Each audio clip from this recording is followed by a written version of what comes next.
Hello everyone.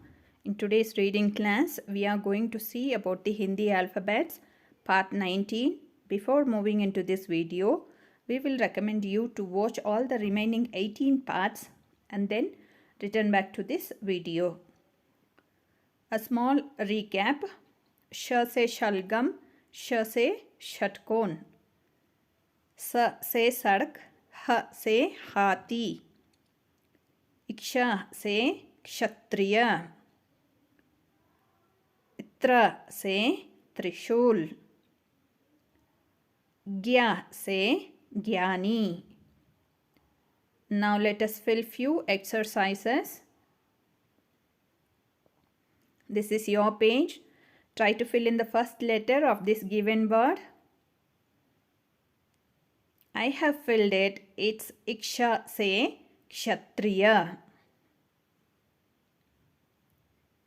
This is your page. Try to fill in the first letter of this given word. I have filled it. It's tra se Trishul. This is your page. Try to fill in the first letter of this given word.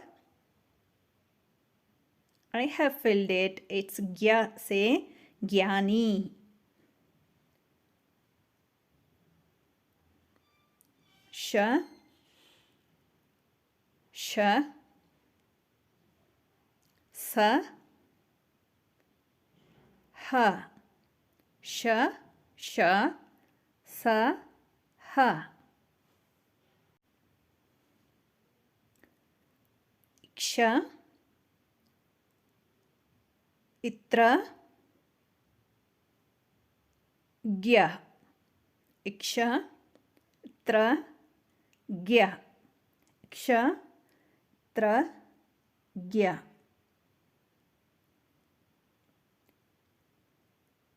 Thank you for watching. I hope you have enjoyed watching this video. If you like our videos, kindly subscribe to our channel and help us to make more videos like this. I will meet you soon in our next class. Until then, bye. Take care. See you.